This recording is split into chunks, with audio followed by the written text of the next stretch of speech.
So welcome to another video. This is going to be a quick flight from Sao Paulo in Brazil to Belo Horizonte.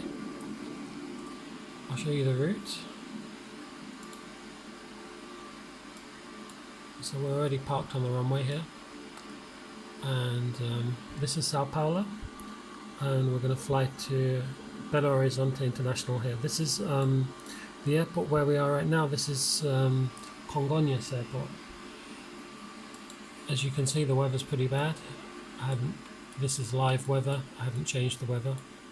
And I don't know if you can see the end of the runway. You can't quite see it, but the runway here is incredibly short. And it's actually quite a dangerous airport. The runway is just long enough to get off the ground, but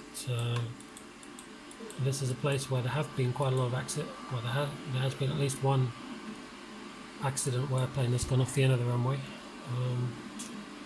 So we're going to have to take off at exactly the right moment to avoid any problems. I've got it set up as a VFR flight right now. I've been cleared to take off, and once I'm in the air, I'm going to add a few points to the route and set up the arrival to do an ILS arrival in Belo Horizonte. Okay, so let's check before we take off. The landing lights are on, seatbelt signs are on, we've got the auto brake set to max, so we're pretty much ready to go. I'm going to increase the power to about 40%. Check everything's good. Okay, it's all good. Parking brake off, and off we go.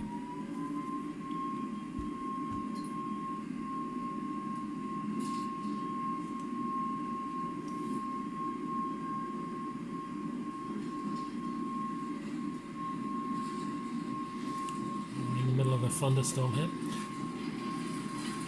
So speed 80 knots, all the instruments are green. You can see the end of the runway right there. Okay, speed is 110, 120, 130, and we're going back.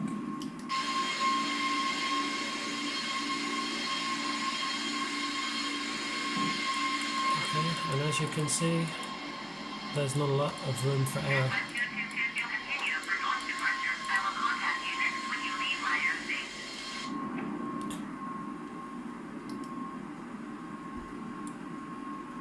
Sao Paulo Tower, Bedbug 2222, continue for north departure.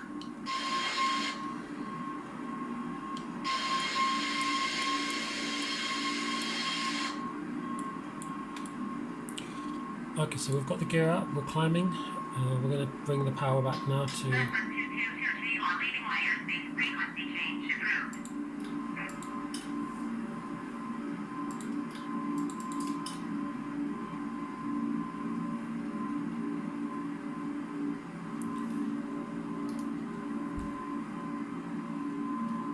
Sao Paulo Tower, Bedbug 2222, frequency change.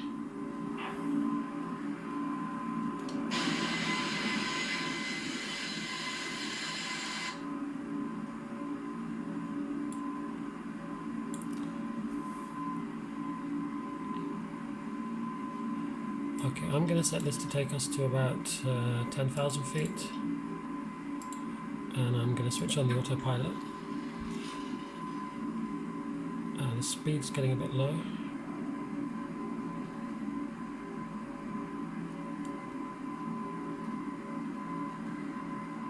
Okay, the speed is coming up. We're 170, 180, reaching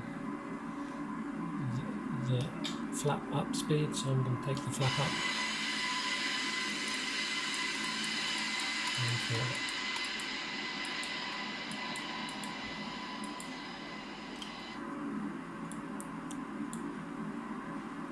Now, if you can see it, the engine exhaust gas temperature is a bit high. I'm going to bring back the power a little bit and get that back into the green.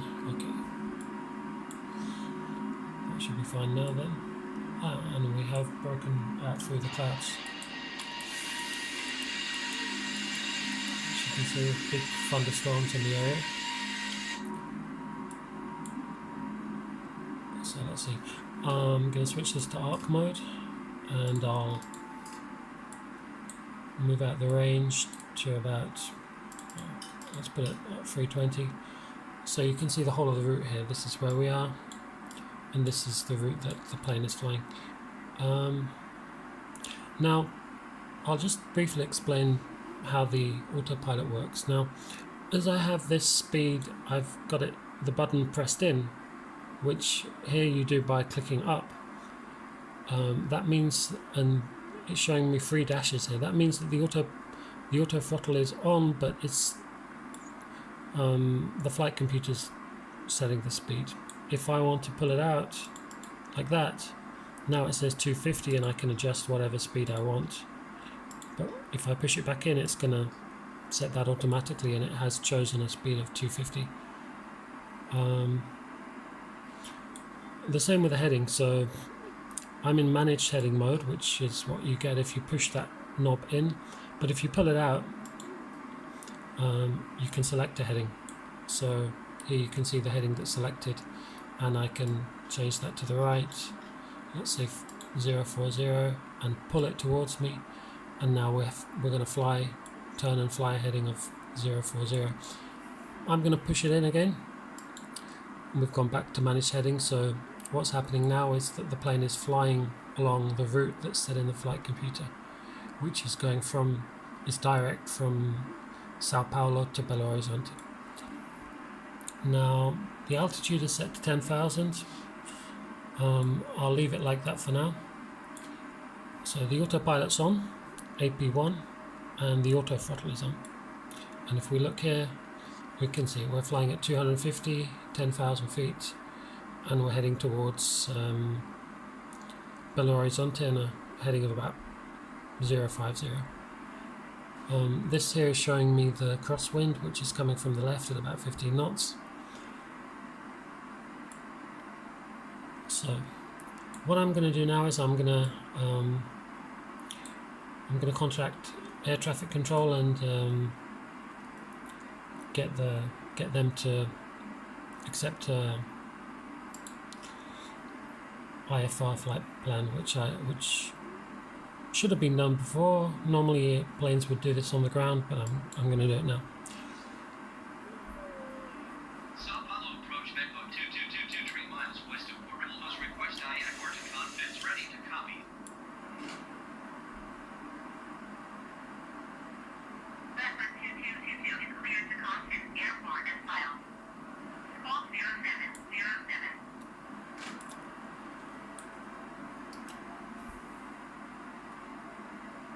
Bedbug 2222 cleared to confidence airport is filed. Squawk 0707. Okay, so this is the transponder. I set the code 0707, and I'm switching it on. Contact 9,900 feet. QNH 29.0 turn right heading 055. Resume on navigation descent and maintain 7,000 feet.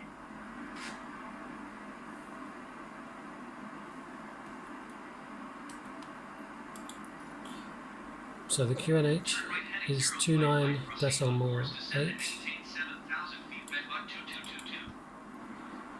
I need to set this so that I get the right altitude indicator. Bedbug 2222 contact Brazilian Center on 126.15.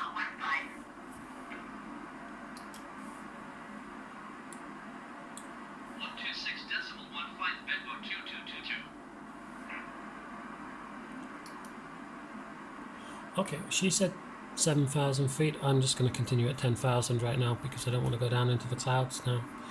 Obviously, if I wanted to do that in real life, I'd have to ask for permission. But I think nobody would want to descend into those thunderstorms. So normally, I think you would just request 10,000 feet. Bedbug 2222 is at 10,000 feet, descending 7,000 feet. Bedbug 2222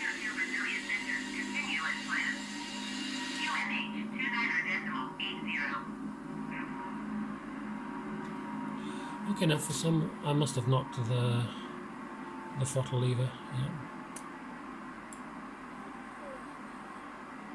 So during the cruise, you'd normally have the throttle lever in this position, the climb detent. So you hear a click when it goes there. Now this position is for takeoff. This position is maximum thrust after takeoff, and this is the climb setting, and this just means the maximum amount of power that you're giving to the plane. It might not actually use all of that power, because within this range it's running on auto throttle, so it's going to fly at the speed that you set, but it's going to use up to the amount of power that you allow it. Yeah. Okay, and now I'm getting nagged about descending to 7,000 feet. I'm not going to descend to 7,000 feet. I'm going to request an increase. So let's try, we'll add 10,000 then. Brasilia Center, Bedbug 2222. Request 17,000 feet.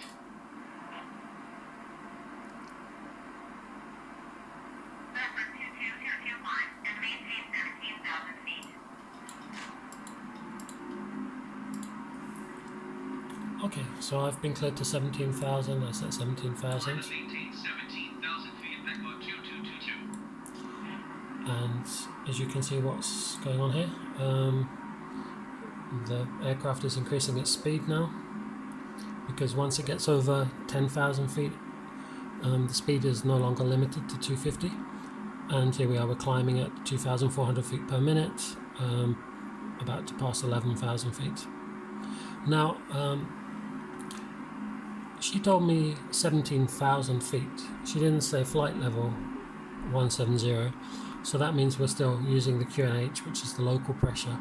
Once we get to flight levels, we're going to change the setting to standard.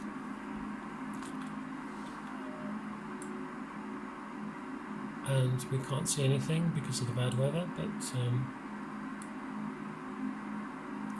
there we go. So now whilst we're flying, whilst we're in the cruise, firstly I can switch off the seatbelt signs. As the seatbelt signs off, I'll switch off the landing lights, we don't need those now. And they also retract, so I can show you actually, if I put one of them on, we'll have a look at the outside of the plane. And an interesting thing about the A320, here's the landing light, you can see that it's just on the right side. Now if we zoom in, you can see that that's actually a little thing that sticks out, kind of like a, it pops out from this hole, and it points kind of down and forward there. And on the other side, it's retracted. Well, this is something that actually doesn't work in Flight Simulator. If you have one of them out or on, the other one pops out. But this one is switched off, but it's still there. It's sticking out, just like that. So if we go back into the cockpit and retract, so off and then retract, yeah, it's there. It's gone back into its hole. There and there. So we're reaching 17,000 feet, which is the altitude we're authorized at for now. Leveling off. Okay, now let's have a look at the flight computer and let's see how long this flight is going to take. So if we look down here in the flight plan, it's a very simple flight plan, it's direct. Here it's telling me this is the time that I took off. This is the time that I'm going to reach the deceleration point, which is currently 251 miles away. And this is the time that I expect to land, 18:17. Now, I can look here, and this is telling me the time right now. So it's 17:40 now. We've been flying, or at least the flight started, I mean maybe at the gate 23 minutes ago. 1740, and we should land at 1817, which means it's going to take about another 40 minutes. Now let's see what else. I'm going to actually pause this video because to show you the whole thing,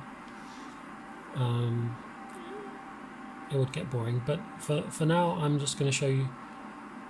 I'm going to show you some stuff inside the cockpit as we're on our way. So what I'm doing here is I'm turning up the brightness for these two screens. So you can turn this brightness down. In fact, you can turn it all the way off if it goes all the way to the left. It's a bit like an old TV screen that you can adjust. These two buttons here adjust these screens, the brightness. This one adjusts the volume level of the loudspeaker. And then these two screens, they can be adjusted as well with these buttons here. So this would be the top one. I'll turn that up a bit, and then I'm going to adjust this bottom one as well. Okay, there's another two little buttons here, these black buttons. These adjust the brightness of these panels, so if I turn it down, it doesn't really make much difference now as it's daytime. This is just some lights, and this should, okay, yeah, this is showing the brightness of this autopilot panel. And then of course on the other side you also have the same thing for these. For this side, I'll turn it up a little bit. Okay, if we look at the overhead panel, you can adjust the what's called the integrated lighting. So that's during the day it doesn't make much difference, but everything, these lines and the labels are all lit up so that you can see them at night, and you can turn this up or down or even completely off. You know, like I say, during the day it doesn't really, you don't really need it. These are the controls for the cabin temperature, so they're all turned down to the minimum right now. So if I look at the cabin, so I can select conditioning, air conditioning. This is showing me the temperature, so 18 degrees. That's a bit cold, so let's turn that up.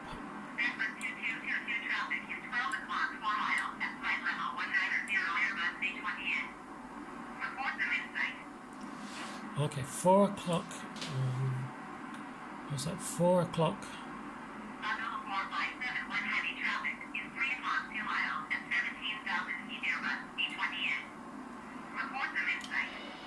4 o'clock.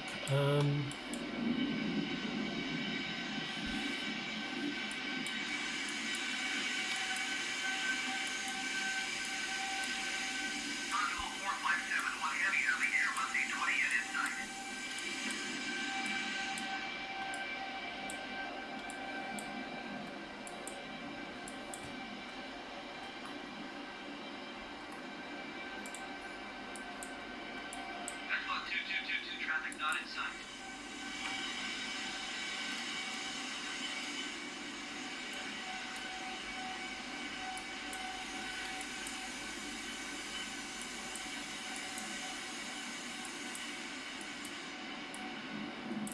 Yeah, well, I can't see them.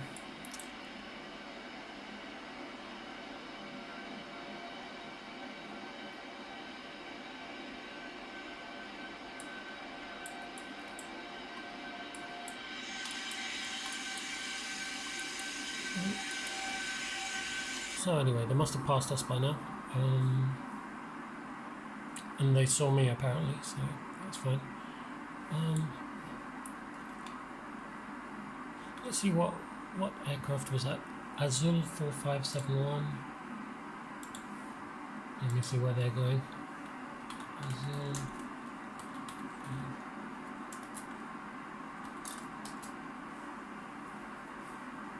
I'll have a look at that on flight radar. Ah, okay, so Azul 4571 is flying from Belo Horizonte to Sao Paulo, so it's doing the same route that I'm flying, but in the opposite direction, which makes sense. Actually, when I was in Brazil, I actually flew on Azul from Sao Paulo to Belo Horizonte. So, there we go.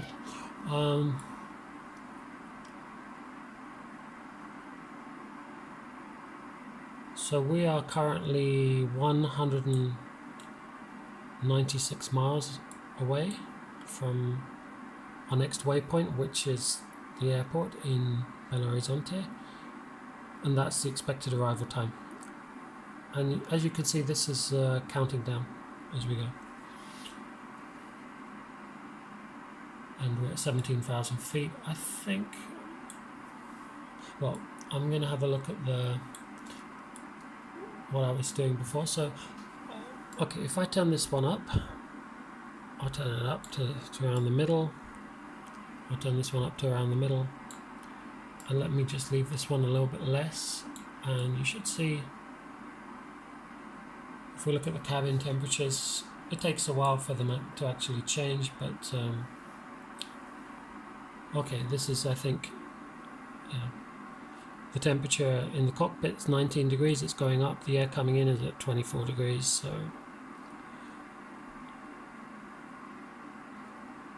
the temperature will come up and become a bit more comfortable. What else do we have here? The total air temperature, which is the temperature outside. We can look at our fuel.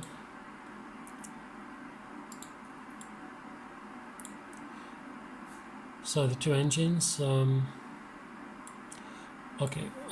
flow 620 kilograms per hour on each engine, which is pretty good, pretty low considering. Yeah, we're actually not using a lot of fuel. This is an A320neo. It uses about 20% less fuel than a normal A320, which I think each engine generally in cruise would be using about 1 ton per hour, 1,000 kilos per hour. Right now we're only using 620 per hour, which is pretty good. But then we're not flying as fast or as high as we could be.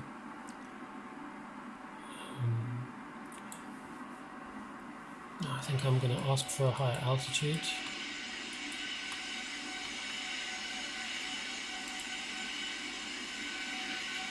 We'll go up another 10,000 feet. Brazilian Center, Bedbug 2222. Request flight level 270.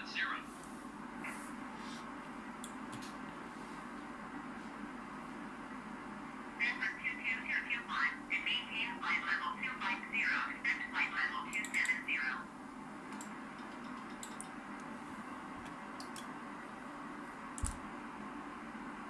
Climate maintain flight level 250. Expect flight level 270. Bedbug 2222. So there you go, you see we're climbing from 17,000 up to 25,000. But this is flight level, not flight level 250. So we need to change this to standard. We'll change the pressure to standard. And this changes here from 25,000 to 250 because it's a flight level. Basically, when planes are cruising, they all use the same pressure so that they're at the same height relative to each other, whereas when you're close to the ground, you want to have a more accurate altitude reading, because you have to take into account the terrain. Once you get above a certain height, you don't need to worry about the terrain, but you need to worry more about being at a specific height relative to other aircraft, because otherwise, if you had all of the planes taking off from different airports all over the world, each with a different altimeter setting, because the pressure is different in each place where they might have come from, then planes relative to each other would one might think it's at 17,000 feet and actually be at like 17,500, and the other one might think it's at 18,000 and actually be a bit lower, so they could be too close, you know, if the altimeters are set differently. So during cruise, all planes set their altitude to standard, and so then you talk about flight levels instead of altitudes. This is only something that you really see with airliners and aircraft that are capable of flying up this high. If you're flying in a small plane, you would never really use the flight level because you just can't fly this high. Anyway, we are approaching our altitude of 25,000 feet, flight level 250 here, and everything's pretty smooth up here. You can't see much, unfortunately, but we are above the weather. Passengers will be eating their food, I suppose. And how long have we got left to go? 160 miles. So I'm going to pause this and I'm going to continue the video when we get to the approach stage. Okay, well, we are currently 142 miles from our destination.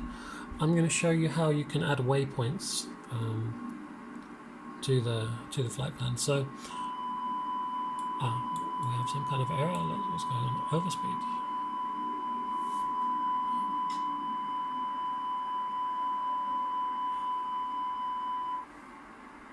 Okay, it appears that I just knocked the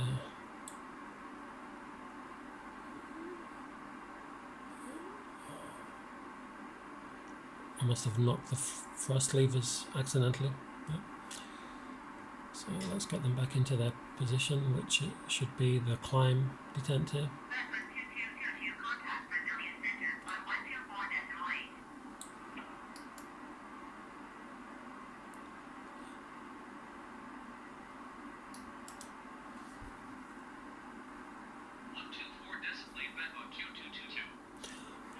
So what's happening there is that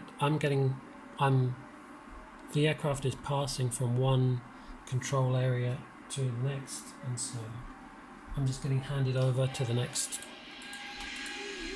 control center, basically. So they have different frequencies. Each country is divided up in different ways. In Brazil, it seems to be Brasilia Center wherever you go, or at least in this area. But other countries, you know, for example, in the UK, you'd have London Centre, Manchester Centre, and so on. Scotland Centre. It doesn't really matter. Basically, that's an area where one particular person is controlling a certain area of the sky, and so as the plane moves, you're going to get passed from one frequency to the next. Eventually, as you get closer to the airport where you're flying to, and below a certain height, you're going to get passed on to the approach frequency for that airport, and eventually the tower, which is going to give you the permission to land. And once you're on the ground, you get handed over to ground. And at some very big airports, there might be more than one frequency for ground, depending which part of the airport you're on. Anyway, I'm going to just check in with the air traffic control, the next sector.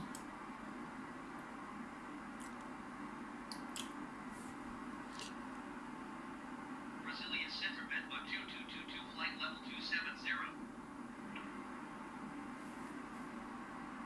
Bedbug 2222, Brasilia Center. Continue as planned.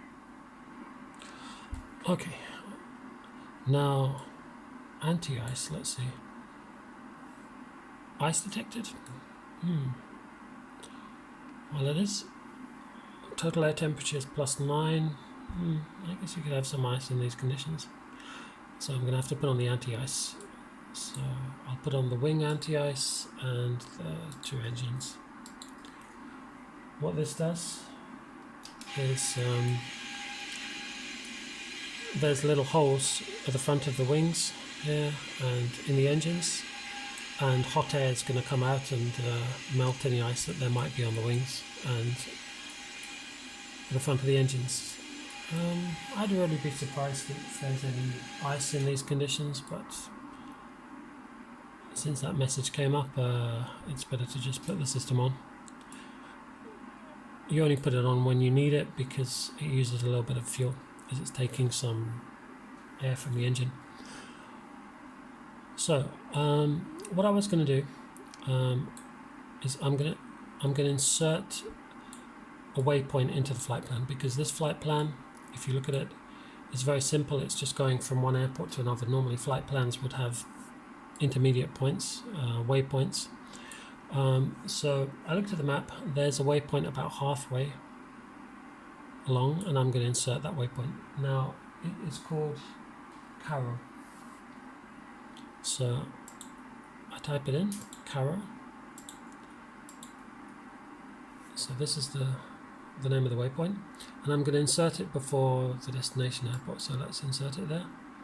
Now it's showing me what the new flight plan will look like. So we'd arrive there at this time, and okay, it's just organizing it. It's figuring out where it is. And if I look at the, okay, that waypoint's actually behind me right now. So I'm gonna not insert that one because it might confuse the computer and end up causing us more trouble than it's going to be worth. Let's see if I can find another waypoint that's in front of me. I mean, this is just for the sake of showing how this works, because sometimes you might think you just want to fly direct, but in real life you're going to have waypoints, and you also might want to fly a certain route in order to avoid entering certain airspace, or in order to avoid mountains. You know, when you're on approach, you're not going to want to approach over the mountains. You're going to want to come in from another direction, and you're going to want to be aligned with the runway as well. You might want to fly the arrival route. So there's another waypoint closer to Belo Horizonte called nebex. So I'm gonna try entering that into the flight plan. Okay, so we're on the flight plan page. We'll enter nebex, Nebix, and we'll enter it here. We'll wait for a second for it to figure it out where it needs to go. And if we look here, we can see. So the green line is the line that I'm flying now. The nebex is the point that I'm going to enter. And it's showing me a yellow line now. If I click on insert, that yellow line it takes a second for it to figure things out. Okay, it's now changed the route, and it's now nebex is appearing on the flight plan route. So nebex is showing as the next waypoint, 42 miles ahead, and I'm expecting to arrive there 1806. Okay, I've been told to descend. I'm going to set 13,000 feet.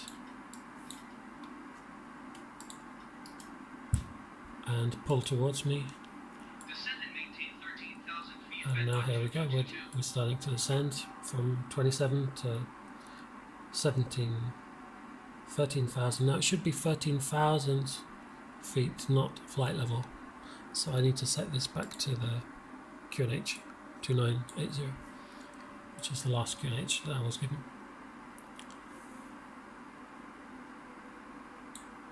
And we're going to descend through the clouds, so I'm going to leave the anti-ice on for now. I think we'll need it as we go down through the clouds. One thing I can do as we're descending, and I'm going to turn on this. Now this is showing me on. Now this is going to show me any terrain, any mountains. It's going to come up on here. As we get closer to the ground, it'll start to show any areas of high ground. It'll show in different colors so I can see and make sure that I'm not going to fly straight into a mountain or something like that. And then the other thing, as we start to descend, I'm going to set the auto brake. I'll set it. There's 3 settings: low, medium, and max.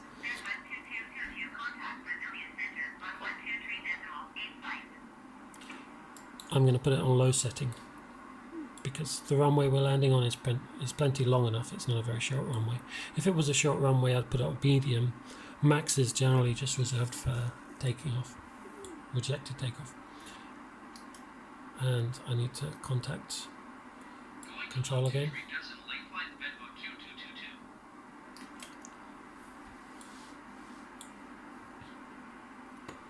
I'm going to set this to a range of 80 miles so I can see more detail. And I'm going to turn on constraints. Well, I'll do that later actually. Let's check in with control first.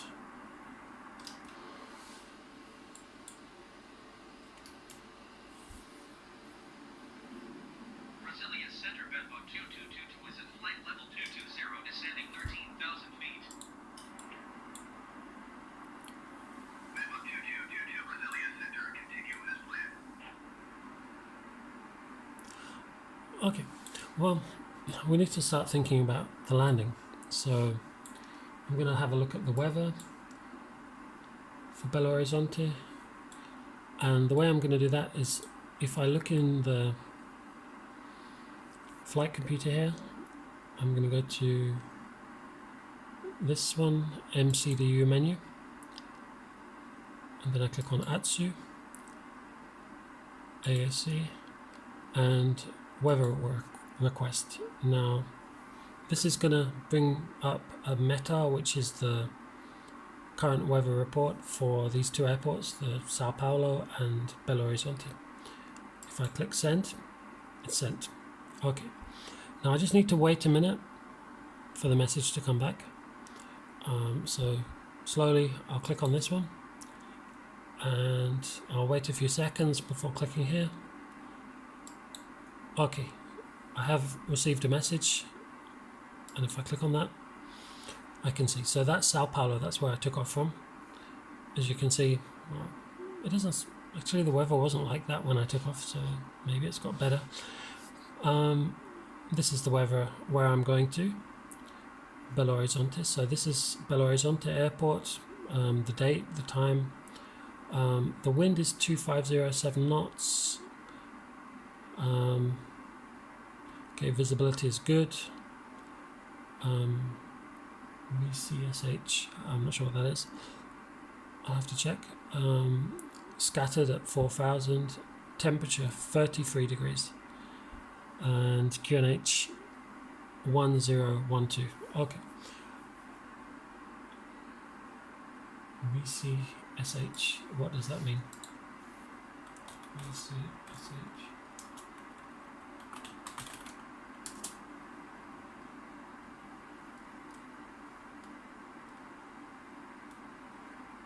Small hail showers in the vicinity. Okay. Okay. Well, hail. It's 30 degrees and there's hail. That's very strange. And anyway, let's see. The storms, yeah. The weather does look pretty bad, so I guess you need to watch out for that. And it's not on the ground, I suppose. That means that there's some pretty ugly looking clouds around that you need to kind of be careful of. Bedbug 2222, you are 56 miles southwest. Descend and maintain 7,000 feet. Keep speed below 210 knots. Expect ILS Kilo runway 16 approach by slow transition. Clear to slow.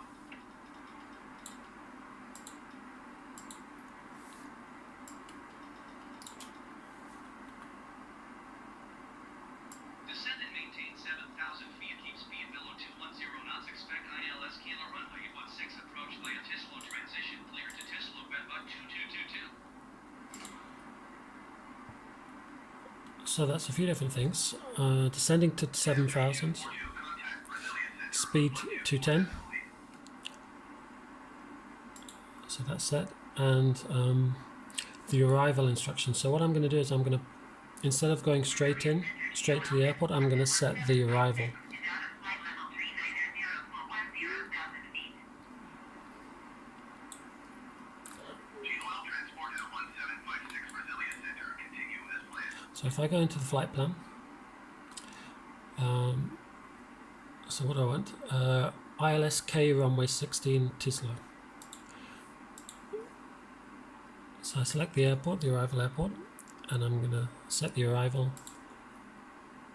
16 kilo. So this is ILS 6 runway 16 kilo. Transition Tisla. Please expedite your descent to 7,000 feet.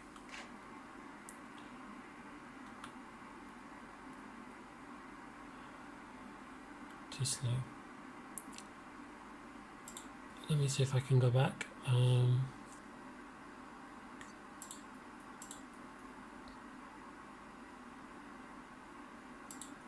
Too slow.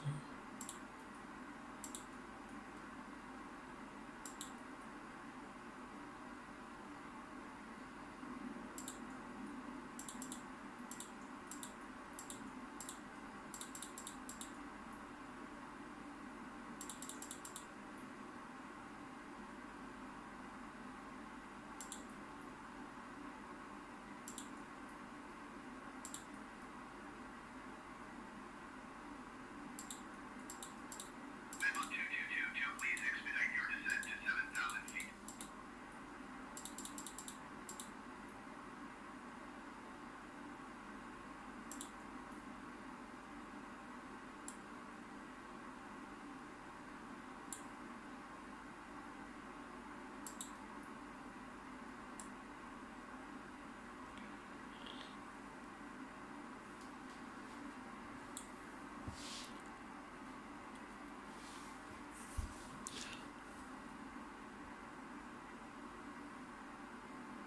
Okay, well, so I've chosen one of these arrival routes, but there's no Tislo. I'm going to try to enter that manually and see what happens. Now this here is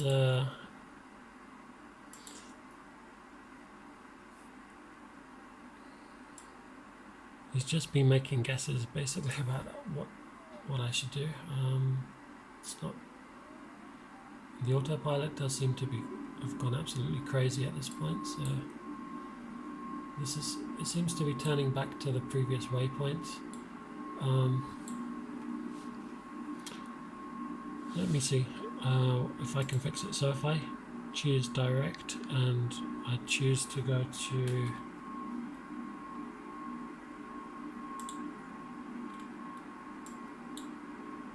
Akpuv, let's go to Akpuv. Direct Akpuv. Direct. Let's see if that gets us back on track.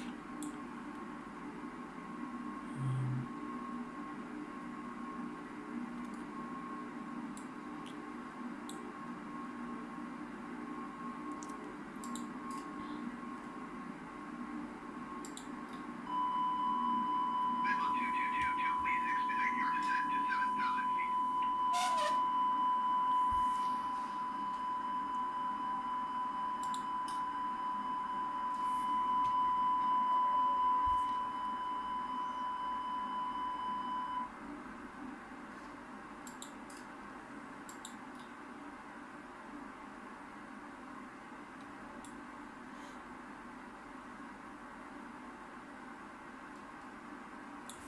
Okay, it's kind of hard to see exactly what it's doing, but it does seem okay. So this is my plane here. This is showing me other planes that are currently flying in the area. So I'm heading direct to Akpuv. I'm gonna actually change it to fly direct to Ugtes because that makes more sense. It doesn't really make sense to go up there and then come back around. So I'm going to do direct to Ugtes and let's see what happens. So I'm not worried too much about the descent. We're actually descending with the problem is because we have to get rid of the speed first and then we're going to start descending a bit faster. So let's have a look here. Okay, direct to Ugtes. We're going to go direct Ugtes.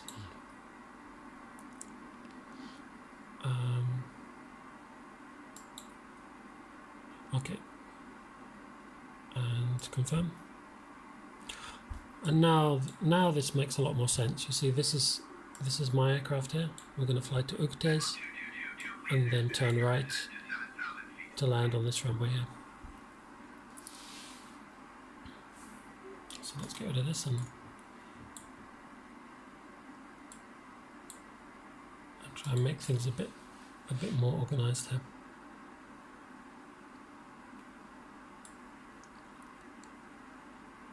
Okay, we're still not descending fast enough, so I'm going to use the speed brakes. There we go.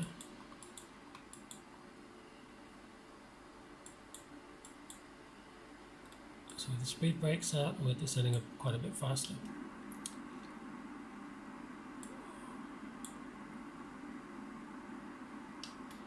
Now we're going to turn on the seatbelt signs at this point and landing lights.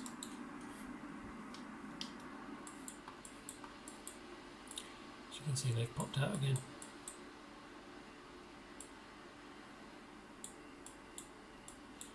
And we are heading straight back into the clouds, so it's going to get a bit bumpy.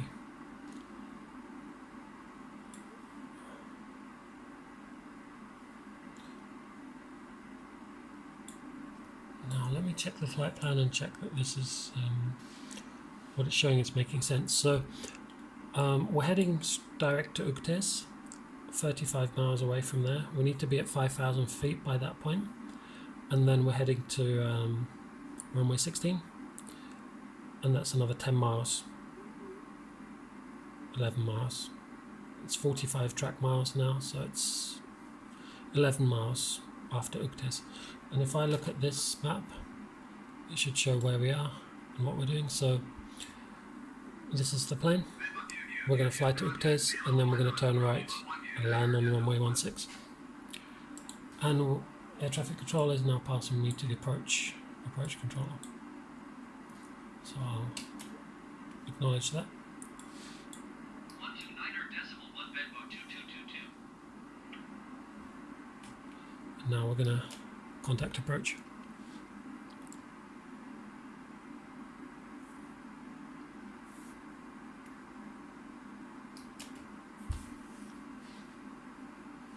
Belo Horizonte approach Bedbug 2222 was at 7,700 feet, descending 7,000 feet.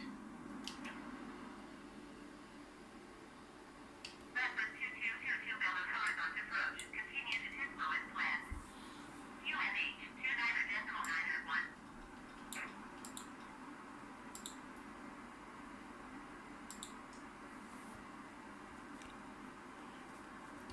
Okay, so we set the local pressure.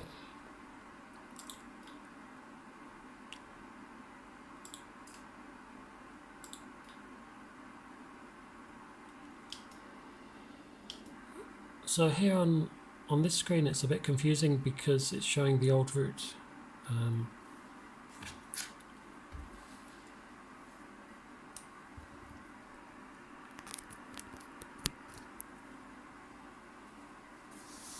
So that makes it a bit difficult to read, but I know that I'm going to here and then I'm going to turn right and land. So we are 26 miles from that turning point, Uctes, 26 miles, and it's counting down. We're going to get there at 18:23. Current time is 18:16, so that means we've got about 4 or 5 minutes. Just over 5 minutes there. I've got the terrain on here, and it is showing up some areas of high land, but they don't affect us, and they're green, far away to the right of our route anyway.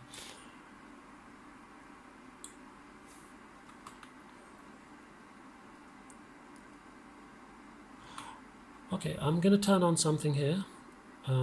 If I press this constraint buttons, it should show me now on this map.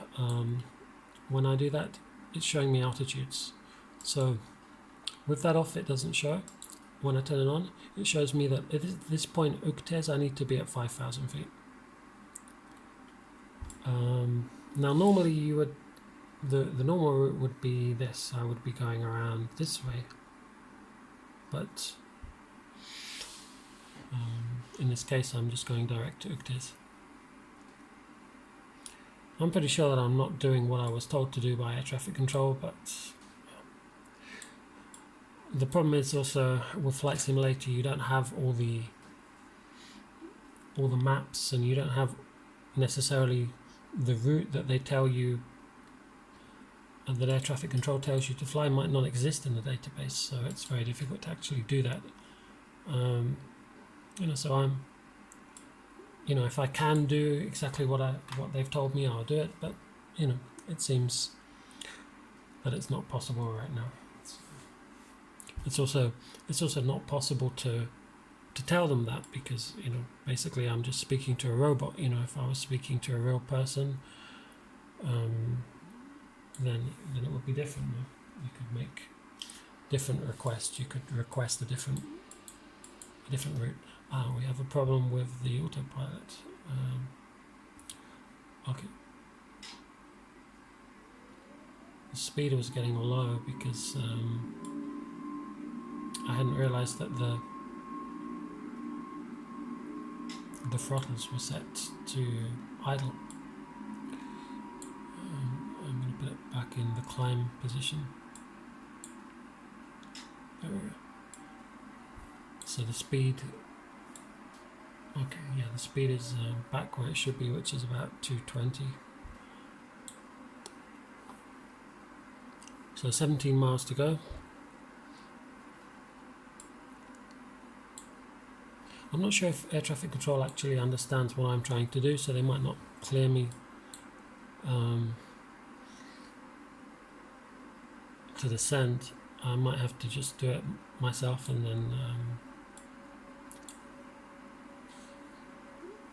then wait for them to kind of catch up once they realize what I've done, because otherwise I'm just going to end up too high. They might be expecting me to fly some, the actual arrival route that they told me. So the important thing is we need to be at 5,000 feet by this point, and we've got 15 miles to go. When I get to about 10 miles, I'm going to start descending to 5,000. Now, when you're descending, you have to also take into account, if you're trying to slow down at the same time, it can be difficult to slow down when you're descending. So you need to allow extra distance in order to, if you want to both descend and also slow down at the same time.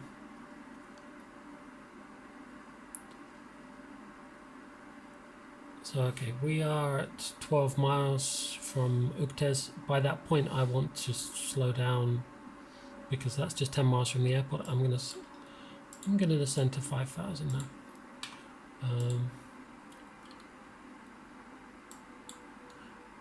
Now, Belo Horizonte Airport's elevation is 3,000. It's at 3,000, so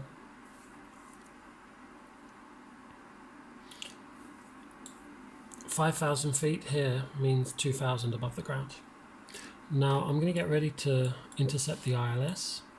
So I turn on the LS information here, and this is showing me the distance from the airport now. So I'm 14 miles away from the airport, and it's showing me that I'm left of track, and it is showing me now the glide slope.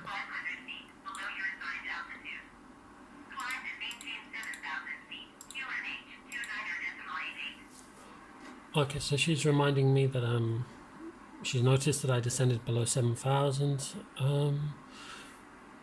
I'll just acknowledge it, but basically I'm not going to climb to 7,000 now, because my intention is to descend, and then I need to be at 5,000 by this point. Okay, so now she cleared me to 5,000 feet anyway, which is what I'm already doing. I'm already descending towards 5,000 feet.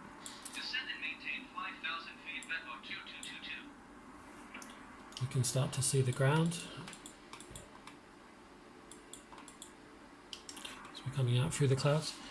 Now, I think I'm about to intercept the ILS, and I can see that I'm clear of the ground, so I can switch this off. It's distracting. And I'm going to start slowing down.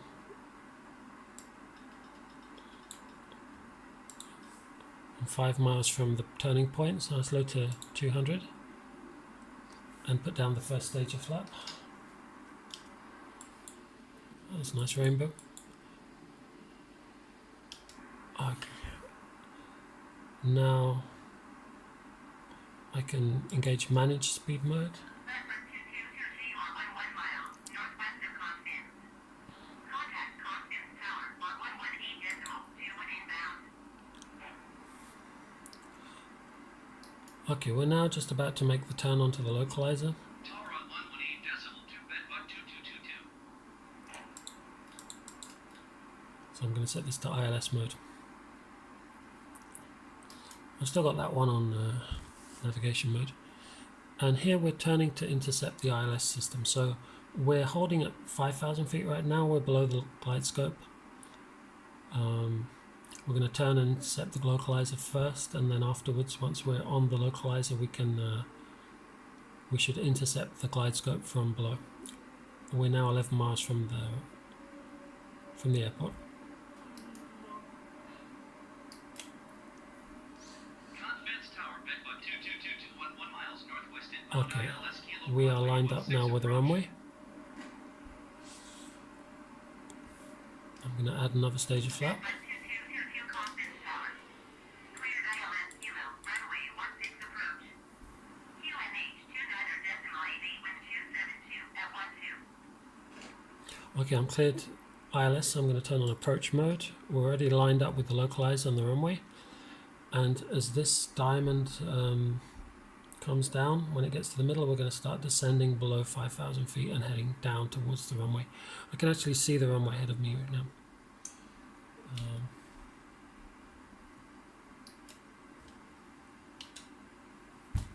Cleared ILS Kilo runway 16 approach Bedbug 2222.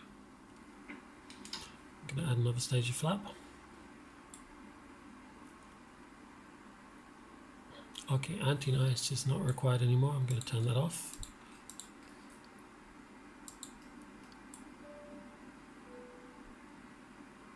Okay, the landing gear.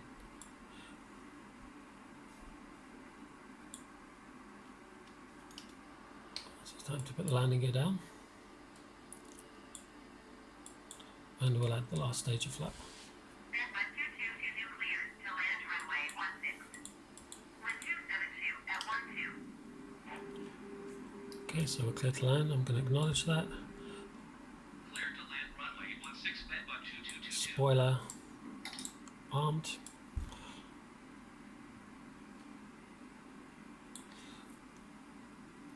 So everything here we'll check. Landing gear down, seatbelt signs on, cabin ready, spoilers arm, flaps full.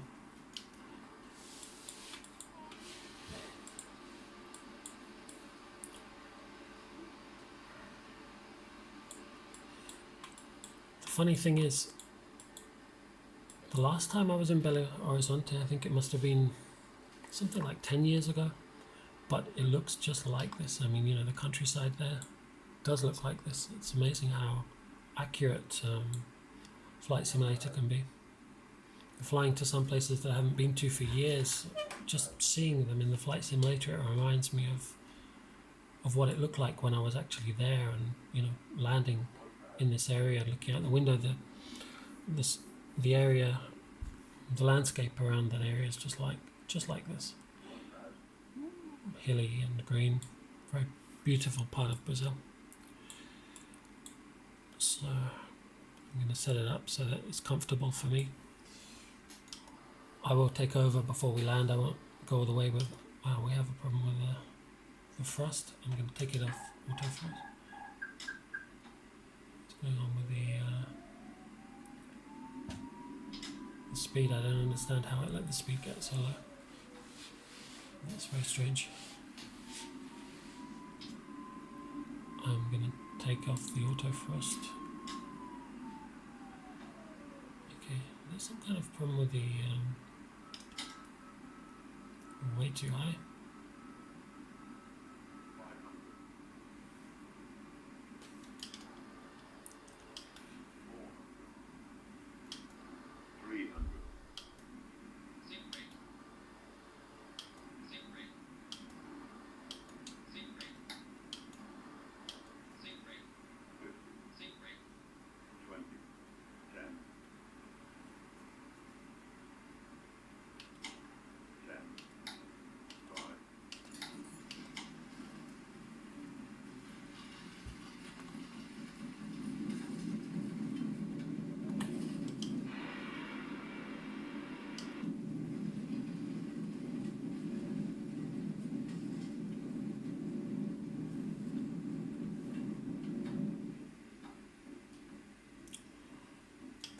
That certainly wasn't the best landing I've ever made, but we are on the ground.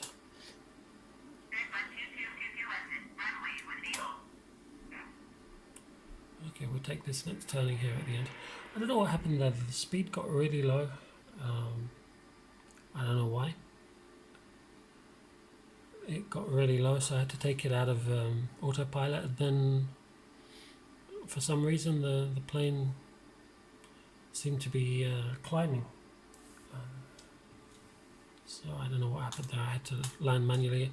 The autopilot works, but you know, only up to a certain point. It's quite useful in Flight Simulator for doing the cruise, but you can't really trust it to do a proper auto land. It'll get you close, but you know, you have to watch it. It does some strange things sometimes. It's also possible I maybe made a mistake. Maybe I did something wrong. I don't know. Okay, I'm going to stop here for a second. So after landing, there's some things we need to switch off. So first we're going to switch off the landing lights. I'm going to switch that the nose light to taxi. I'll turn off those lights already off. Okay, so I'm going to switch on the APU because it takes a while to spool up, and we're going to need it when we get to the gate and shut down the engines. So that's the APU. Let me check that it's actually starting up.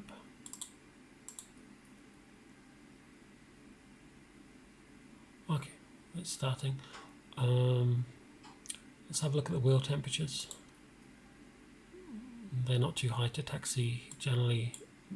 Those are the brake temperatures on the wheels. If they're over 300 degrees, you have to be careful, but those temperatures are fine. Okay. Having connection problems. Now that was strange. Didn't that sound very different?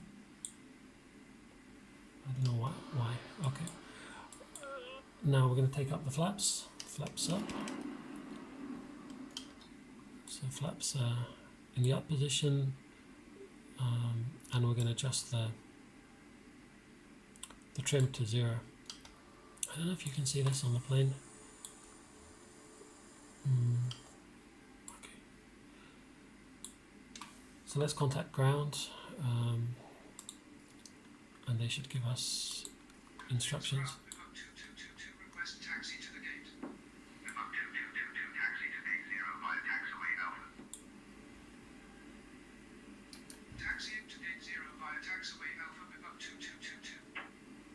Now that is extremely strange. It seems to have completely changed the sound of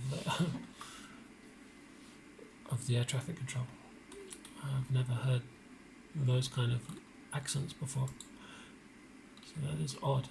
That is very odd. Maybe it's an update to the simulator. They've some kind of improvement, I guess. So it looks like the main terminal is here.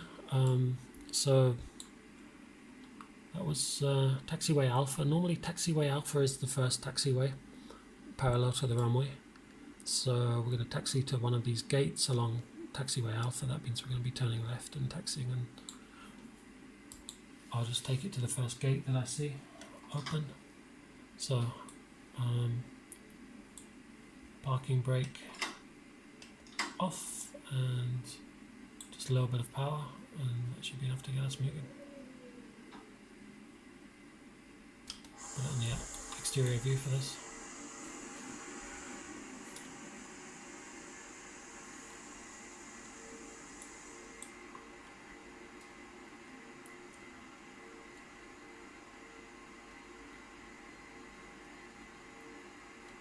I'm using the nose wheel steering. I mean, you can use the rudder pedals, but if you want to make any tight turns, it's easier to do it this way.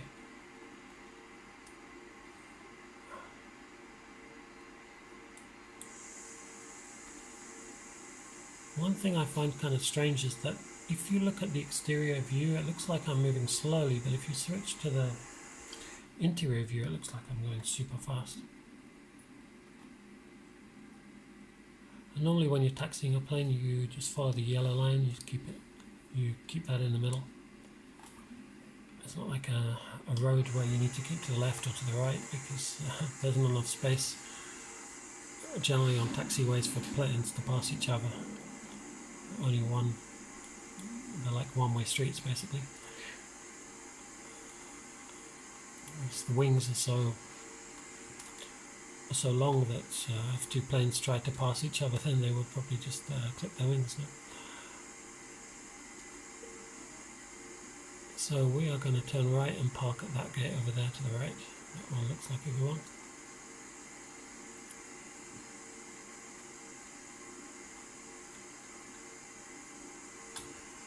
And slow it down a bit.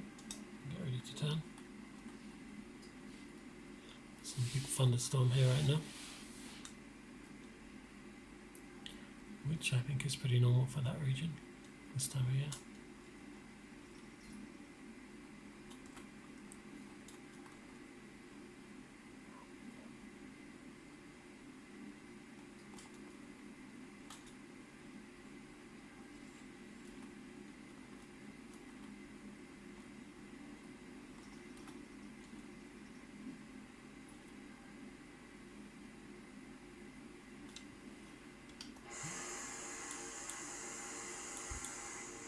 So let's park at that one that has a jet bridge.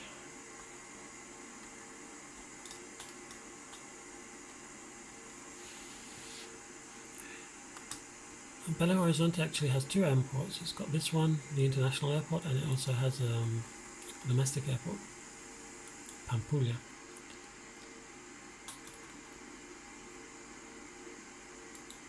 Okay.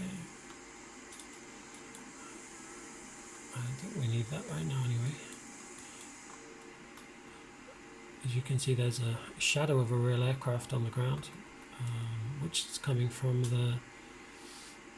the data that they use, because they use Bing data, and so some of the photographs they use have the shadows of real aircraft. So I'm at the gate, so now I can switch off the taxi light. I'll switch off the seatbelt signs, and I'm going to switch off the engines. And at the same time, let's get the jetway connected. Convince ground Bedbug 2222, could you please connect the jetway to the aircraft? Bedbug 2222, the jetway is going to be connected. Kind of sounds like Eckhart Tolle. I'm not sure if I like that. It doesn't sound very Brazilian. Okay, so the jetway is connected. Let's see if we can switch from APU to ground power. So I'll switch on external power and I'll shut down the APU. You should be able to hear it at the back. It's spooling now. And we're going to switch off the beacon lights as the engines are switched off.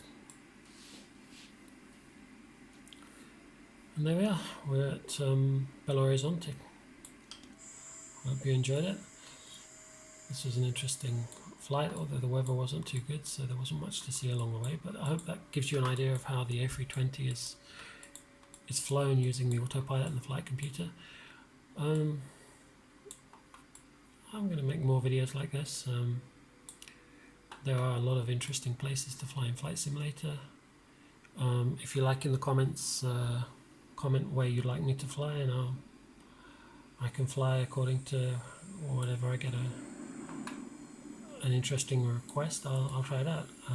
I did fly the other day in Africa from Rwanda to Burundi. That was a pretty interesting flight, and I've also flown from Sao Paulo to Rio, and that's pretty interesting, especially if you land at one of the smaller airports like Santos Dumont. So, okay, if you enjoyed it, give it a like and come back again soon.